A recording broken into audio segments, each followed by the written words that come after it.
নমস্কার বন্ধুরা, আশা করি সকলে ভালো আছেন। শিপ্রাজ এ টু জেড চ্যানেলে সবাইকে স্বাগত। তো বন্ধুরা, প্রত্যেক দিন সকালবেলা থেকে আমার ব্লগ শুরু করি, আর আজ সন্ধ্যা থেকে শুরু করলাম। মানে এখন এই সন্ধ্যা দেওয়া হয়নি, তার আগেই আর কি কিচেনে এসেছি। তো এই যে একটা আমন্ড মিল্ক নিয়ে এসেছি, তো এর পায়েস বানাবো, তো সেটাই আপনাদের মধ্যে শেয়ার করছি। তো বন্ধুরা, শুরু থেকে লাস্ট পর্যন্ত অবশ্যই আমার এই ব্লগটি আপনারা দেখবেন আর একটি লাইক দিয়ে শুরু করবেন, আর কেমন লাগলো সেটাই কমেন্টসের মাধ্যমে ছোট্ট করে জানাবেন। তো এই যে মিল্কটা ঢেলে নিলাম, তো এখন পায়েস করে নেব। তো এই আমন্ড মিল্কের পায়েস আমি অনেকবার রান্না করেছি, তো এবার আবার আপনাদের মধ্যে শেয়ার করছি। এটা খেতে খারাপ লাগে না, ভালোই লাগে, তবে এর মধ্যে ক্রিম থাকে না বলে একটু আমরা যে দুধের পায়েসটা খাই তার থেকে একটু আলাদা, মানে এর টেস্ট একটু হলেও কম লাগে আর কি, দুধের যে পায়েসটা খাই তার তুলনায় আর কি। তো এর সেন্ট কিন্তু খুবই অসাধারণ লাগে। তো খেজুরের গুড় দিয়ে পায়েসটা বানিয়ে ফেললাম। দেখুন, দেখতে অসাধারণ হয়েছে, খেতেও বেশ ভালো লাগে। এই যে বানাচ্ছি, খুব সুন্দর একটা স্মেল বেরিয়েছে। তো বন্ধুরা, পায়েসটা বানিয়ে রেখে এলাম, রাতে রুটির সঙ্গে খাওয়া হবে। বন্ধুরা, থাম্বনেলে যে কথাটা লিখেছি সেটা নিয়েই একটু বলবো। এই কথাগুলো যদি আমরা মেনে চলি, তাহলে আমাদের সংসারে সুখ, সমৃদ্ধি, শান্তি এগুলো কিন্তু সত্যি করেই বজায় থাকবে। তবু আমরা থাকুক না থাকুক, তবু আমরা কিন্তু এগুলো মেনে চলতেই পারি। তো বন্ধুরা, প্রথম পয়েন্টটা আমি বলবো যে বৃহস্পতিবার দিন কখনোই টাকা পয়সা লেনদেন করব না।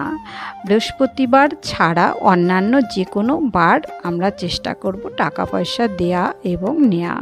তো নেয়া তো যাই, নেওয়াটা কোনো অসুবিধা নাই, কিন্তু যার কাছ থেকে নেব তার কাছ থেকেও আশা করব না, ভাববো অন্য দিন দিলেই ভালো। এই কারণে যে বৃহস্পতিবারটা হচ্ছে লক্ষ্মীবার, এই দিন কখনোই টাকা পয়সা লেনদেন করব না। আর এরই সঙ্গে আরও একটু বলবো, সেটা হচ্ছে কখনো টাকা পয়সা দিতে হলে কাউকে আমরা ঘরের মধ্যে ডেকে তার হাতে পয়সা দেব। আবার সব সময় সবাইকে ঘরের মধ্যে নিয়ে এসে টাকা দেওয়াও সম্ভব নয়, তখন আমরা নিজেরা দরজা থেকে বেরিয়ে বাইরে গিয়ে তার হাতে টাকা দেব। এটা অবশ্যই বন্ধুরা মেনে চলবেন, দেখবেন আপনারা সব দিক থেকেই লাভবান হবেন। তো বন্ধুরা, এগুলো কিন্তু কুসংস্কার নয়, এগুলো একটা পজিটিভিটি, এগুলো মেনে চলাটা খুব একটা খারাপ কিছু নয়, এগুলো একটা সিস্টেমে চলা। এগুলো মানলে পরে মনটাও কিন্তু ভালো লাগে, আর মনের মধ্যে একটা শান্তি ফিল হয়। তো বন্ধুরা, অনেক কথা বললাম, আর তারই মাঝে চা বানিয়ে চা খাওয়া হয়ে গেল। এবারে চলে এসেছি রাতের সবজি বানানোর জন্যে। তো রাতে ওই যে পায়েস করেছি, পায়েসটা রয়েছে, আর একটা নিরামিষ তরকারি হবে। তো এই যে থোর কেটেছিলাম, থোরটা কিন্তু আমি চাকু দিয়ে কাটতে পারি না, বটি দিয়ে কাটলে থোরের মধ্যে যে আঁশটা থাকে সেই আঁশটা আঙুলে জড়িয়ে নিতে পারি, আর আঁশ থাকলে সবজিটা কিন্তু খেতে ভালো লাগে না। তো আমি বটি দিয়ে কেটে নিলাম। আর পটল, ফুলকপি আর আলু এই দিয়ে তরকারিটা হবে আর কি।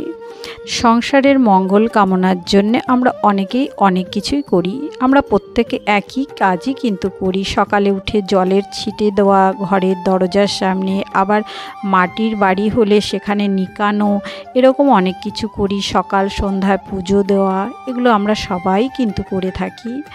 তো এবার আমি একটা পয়েন্ট বলবো, সেটা কিন্তু আমরা হয়তো জানি, কিন্তু এখন আর হয়তো করা হয় না, এমনও কিন্তু হয়। সেটা হচ্ছে সন্ধ্যার পর আমরা যে রাতের বেলায় ঘর ঝাড় দিই, অবশ্যই আমরা প্রত্যেকেই ঘর ঝাড় দিই। ধরুন কিছু খাওয়া হলো বা বাড়িতে গেস্ট এলো, তো নোংরা পড়ে, মুড়ি খেলে মুড়ি পড়ে যায়, তো এইটা ঝাড়ু দিই।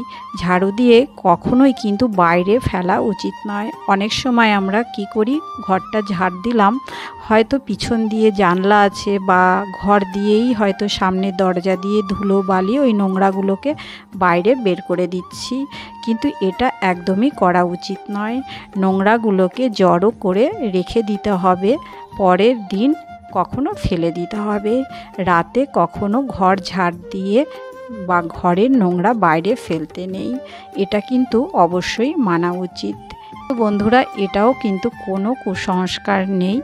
এই যে বাইরে নোংরা ফেলতে নেই, ধুলো ফেলতে নেই, এটার মধ্যেও কিন্তু খুব ভালো পজিটিভ দিক রয়েছে। তো সেগুলো তো আর মানে এই ভিডিওর মাধ্যমে কখনোই বলা যাবে না। তো এগুলো কিন্তু নিজেরা ভাবলে কিন্তু পুরোটাই বুঝে নেওয়া যাবে। তো বন্ধুরা দেখুন, আমার রান্না হয়ে গেল, তারপর একটু বাইরেও যাব। তো দেখতে থাকুন।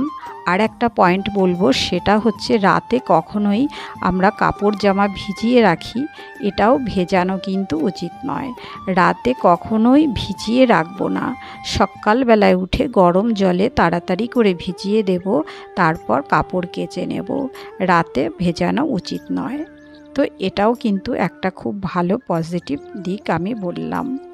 তো এই যে বললাম একটু মার্কেটে আসব, তো এই যে এসেছি। তো আমার সেলফি স্টিকটা খারাপ হয়ে গেছে, তো এলাম একটা কিছু নিতে, মানে এই সেলফি স্টিকই নিচ্ছি। এখানে ট্রাইপড রয়েছে, এই যে রিংওয়ালা। তো এসব নিয়ে আর কি করব, কোনো ভিউজ নেই, কিছু নেই। যদি হতো তাহলে একটা নিয়ে নিতাম, তো নিয়েও ঘরে কোথায় রাখবো এই সব কারণে, এসব চিন্তা করে আর ওগুলো কিছু নিইনি, ওই একটা সেলফি স্টিক নিয়েছি। তারপর এই যে ঘুরে ঠুরে বাড়ির দিকে চলে আসছি। আস্তে আস্তে দেখি এখানে মার্কেটেই একটা খুব সুন্দর একটা কালী মন্দির আছে। এই মন্দিরে এই যে পুজো হচ্ছে, জানি না আজ কি উপলক্ষে এখানে পুজো হচ্ছিল।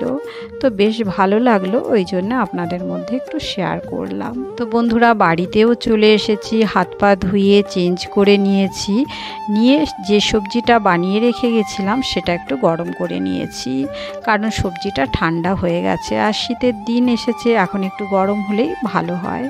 এবারে রুটিগুলো ভেজে নিচ্ছি, আর বিশেষ কিছু নয়, ওই যে পায়েস আর এই রুটি দিয়েই রাতের খাবার হয়ে যাবে। আমাদের এখানে কিন্তু একদমই ঠান্ডা পড়েনি, শীত একদমই লাগছে না। এই একটু হাতাওয়ালা জামা পরলেই বেশ আরাম লাগে।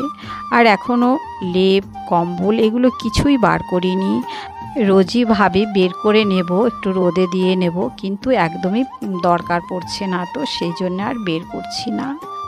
তো বন্ধুরা, আমি একটা লাস্ট পয়েন্ট বলবো, সেটা হচ্ছে এই যে প্রত্যেক দিন আমাদের রাতের বেলায় কিন্তু কাউন্টার টপ আর গ্যাস ওভেনটা খুব ভালো করে কিন্তু পরিষ্কার করে নেওয়া উচিত। আর যে এঁঠো কাটা বাসনগুলো থাকে, সেই বাসনগুলো কিন্তু অবশ্যই মাজার দরকার। যদি ধুয়ে রাখা যায় তাহলে তো খুবই ভালো, আর যদি না ধুই, আমরা অনেকেই রেখে দিই পরের দিন ধোবার জন্যে, বা ঘরে কাজের মাসি যদি আসেন তার জন্য রেখে দিই। তো কি করতে হবে, এঁঠোগুলোকে খুব ভালো করে জল ধোয়া করে সুন্দর করে গুছিয়ে পরিপাটি করে রাখতে হবে। অনেকেই আছে বাসন রাতে মাজতে ইচ্ছা করে না বলে খাওয়ার পরে যেমন তেমন করে রেখে দিয়ে ব্যাস শুয়ে পড়ে। তো সেটা না করে একটু কষ্ট করে বাসনগুলোর এঁঠোটাকে পরিষ্কার করে রাখবেন, তাতে অনেকটাই পজিটিভ এনার্জি পাবেন। এতে করে সংসারের সুখ শান্তি বাড়বেই, কমবে নয়। তো বন্ধুরা, এগুলো কিন্তু একটাও আমার মনে হয় না কুসংস্কার, সবগুলোই সংস্কারের মধ্যেই পড়ে। তো বন্ধুরা, কেমন লাগলো আমার আজকের বিকেল থেকে ব্লগটা? যদি ভালো লাগে তাহলে অবশ্যই লাইক, শেয়ার, সাবস্ক্রাইব করে সকলে সঙ্গে থাকবেন। প্রত্যেকে ভালো থাকবেন। দেখা হবে অন্য ব্লগ।